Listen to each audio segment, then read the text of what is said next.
안녕하세요, 여러분. 마음 편지를 읽어주는 마음지기 이하경입니다. 오늘은 어떤 도움이 필요한지 함께 확인해 볼까요? 네, 오늘 편지 내용은 분노네요. 분노는 나와 나에게 중요한 사람이 공격을 당했거나 목표나 활동을 방해받았을 때 생기는 감정입니다. 그러니 범죄 피해를 입은 사람이 분노를 느끼는 것은 너무나 자연스러운 반응이라고 할 수 있습니다. 분노는 나와 나의 소중한 사람들을 지키고 보호하며 정당한 자기 주장과 자존감을 유지하게 해주고 부당하고 억울한 일에 맞서 싸울 수 있는 힘의 근원이 되기도 합니다. 따라서 분노 감정은 그 자체로 문제가 되지 않습니다. 하지만 트라우마에도 불구하고 일상으로 돌아오기 위해 애쓰고 있는데 주변에서 사건을 대수롭지 않게 얘기하거나 피해자를 비난하는 듯한 얘기를 할 때 왜 빨리 회복되지 않냐고, 아직도 그렇게 힘드냐고 회복을 독촉하면 분노가 심해지면서 일상의 균형까지 깨질 수 있습니다. 사건 피해로 인해 사건 전해 기능 수준을 완전히 회복하지 못한 상태에서 감당해야 할 일이 버겁게 느껴질 때에도 억울하고 화가 나는 감정이 들곤 합니다. 분노는 감정 자체가 아니라 표출되는 방법이 무엇인지에 따라 문제가 될 수도 되지 않을 수도 있습니다. 우리에겐 크게 두 가지의 갈래길이 있습니다. 날 화나게 한 대상에게 신경질적이고 공격적인 행동을 하거나 어쩌면 보복 행동을 하여 더 큰 문제가 이어질 수도 있습니다. 아니면 스스로에게 분노의 화살을 돌릴 수도 있겠죠. 또 다른 길은 분노를 통해 건설적으로 난관을 딛고 넘어설 수 있도록 성장의 동력으로 삼는 것입니다.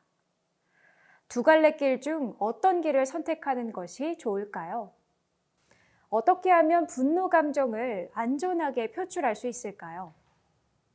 아주 간단하지만 종종 큰 효과를 볼 수 있는 방법이 있는데 같이 한번 해보시겠어요? 먼저 분노와 관련된 신체 감각을 알아차리고 몸의 긴장감을 풀어주세요. 말랑말랑하고 탄성이 좋은 스퀴즈 볼을 쥐어보세요. 마땅한 도구가 없다면 맨손으로 할 수도 있습니다. 중간 정도의 힘으로 쥐었다가 점점 더 세게 쥐어보세요. 이때 힘에 따른 손의 감각을 느껴보세요. 더 힘을 주고 싶다면 좀 더 세게 힘을 줄 수도 있습니다. 이때 내가 더 힘줘서 주먹을 쥐고 싶은 욕구를 느끼면서 주먹을 쥔 손의 느낌에 머물러 주세요. 잠시 후 천천히 손을 풀면서 힘을 주었던 느낌이 점점 풀리고 힘이 빠져나가는 느낌을 느껴보세요. 내 몸의 전반적인 느낌과 분노 감정이 지금은 어떻게 머물고 있는지 잠시 느껴보세요. 만약 조금이라도 분노가 옅어졌거나 주먹 쥔 손을 통해 울분이나 공격성의 느낌이 빠져나간 것 같다면 그 변화된 느낌에 잠시 머물러 주세요. 다시 주먹을 쥐어주세요. 주먹을 움켜쥘 때 내 안에 남은 분노 감정이 주먹 안에 모인다고 상상해도 좋습니다. 원하는 만큼 주먹을 세게 쥐었다, 풀어 쥐었다를 반복하면서 내 몸의 에너지가 어떻게 변화되는지 관심을 기울여 보세요. 에너지를 잘 모았다가 내려놓을 수 있다면 몸 안에 있는 분노는 점점 옅어지고 몸 바깥으로 흘러갈 수 있습니다. 비슷한 방식으로 한쪽 발은 앞쪽으로, 다른 한쪽 발은 한 발짝 뒤에 둔 채로 선 다음 벽을 짚고 서서 호흡을 가다듬어 보세요. 그리고 선 자세로 마치 팔굽혀펴기를 하는 듯한 동작을 취해 보세요. 팔을 펴면서 벽을 민다는 느낌으로 힘을 줘보세요. 손바닥과 팔, 어깨, 등과 배, 다리와 발에 이르기까지 강한 힘이 들어가는 느낌을 알아차려 주세요. 벽을 더 세게 밀고 싶은 마음이 든다면 그 욕구를 알아차리면서 조금씩 더 세게 벽을 밀어주세요. 벽을 밀면서 몸 안에 강한 에너지가 함께 빠져나간다고 생각해도 좋습니다. 이후 힘을 빼면서 이완되는 느낌에 머물러 주세요. 분노를 안전하게 표출하고 싶을 때 스트레스 인형을 사용할 수도 있습니다. 화가 나는 감정을 가족이나 친구에게 속 시원히 털어놓을 수도 있습니다. 또한 글로 써보는 것도 좋습니다. 현대 심리학과 정신과학 관련 연구에 따르면 감정을 억누르기만 하는 것은 몸과 마음에 해로울 수 있습니다. 적극적인 억제는 그 자체로 스트레스가 될 수 있고 외상 사건을 거시적이고 통합적으로 생각하지 못하게 하여 오히려 악몽이나 혼란스러운 침투 사고의 형태로 나타날 수 있습니다. 또한 감정과 기억을 회피하는 것은 사건에 대한 인지적 재구성과 자기 이해를 어렵게 합니다. 또 문제에 대한 직면과 정확한 판단을 어렵게 하며 타인으로부터 이해받을 수 있는 기회를 앗아가기도 합니다. 다행히 많은 연구에서 정서를 언어에 담아 표현하는 것이 부정적 정서 해소에 효과적인 것으로 나타났습니다. 이는 사건 기억을 언어로 바꿈으로써 그 경험을 더 잘 이해할 수 있게 될 뿐 아니라 사건 기억과 마음의 거리를 유지해서 더 잘 대처할 수 있게 될 수 있음을 의미합니다. 분노와 공격성은 양날의 검과도 같습니다.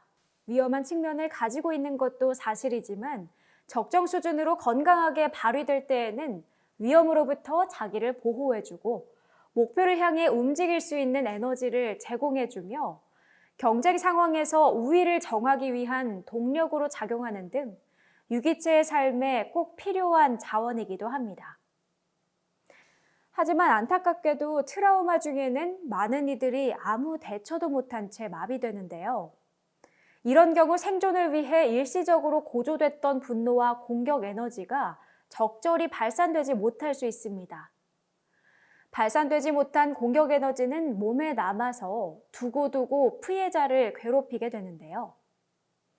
특히 발산되지 못한 건강한 분노와 공격 에너지가 트라우마 사건이 종료된 후에는 더 이상 필요하지 않음에도 불구하고 분출되려고 아무 때나 불쑥불쑥 치밀어 오릅니다. 그래서 이 에너지를 적절하게 발산할 필요가 있는데요. 이러한 노력을 차근차근 해 나가다 보면 분노와 공격, 충동의 조절 감각을 되찾게 되어 극단적인 무력감과 분노에 휩싸이는 빈도가 줄어들 수 있습니다. 이를 위해 다음의 연습을 따라해 볼까요? 연습에는 두 사람이 필요합니다. 가까운 친구나 가족과 함께 연습해 보세요. 건강한 공격성과 힘을 신체적으로 느낄 수 있도록 하는데 도움이 될 것입니다. 먼저 손으로 미는 연습을 해보겠습니다. 미는 사람과 받쳐주는 사람 2명이 필요합니다. 한쪽 손바닥을 상대방의 손바닥에 편안하게 갖다 댑니다. 당신이 미는 사람이라면 당신의 몸 중심에서 올라오기 시작하는 힘을 느껴보세요. 그리고 나서 받쳐주는 사람에게 천천히 압력을 가해보세요. 균형을 유지하면서 원하는 만큼 밀어보세요. 받쳐주는 사람은 그저 그 자리에 있으면서 미는 사람의 힘을 반영하며 압력을 유지할 수 있을 정도로 저항을 줍니다. 이번에는 미는 사람과 받쳐주는 사람의 역할을 바꿔서 해보세요. 당신이 받쳐주는 역할인데 미는 사람이 넘어가려 하거나 뒤로 물러나려는 것이 느껴지면 미는 사람이 다시 힘을 회복했다고 느껴질 때까지 힘을 조절해 보세요. 미는 사람이 균형을 유지할 수 있도록 이따금 조금씩 저항을 줄여보세요. 이번에는 등 밀기 연습을 해보겠습니다. 바닥과 굳건히 접촉한 느낌을 유지하면서 상대방의 등에 자신의 등을 맞대세요. 그림과 같이 등을 맞대고 내면에서 지지하는 힘을 느껴보세요. 지지하는 것에 온전히 빠져있는 동안 미묘한 떨림이나 흔들림을 경험한다면 그저 그 일이 일어나도록 놔두세요. 그런 다음 천천히 밀기 시작합니다. 당신의 다리와 중심에서 나타나는 힘을 느껴보세요. 이제 미는 사람과 받쳐주는 사람의 역할을 바꾸어서 해보세요.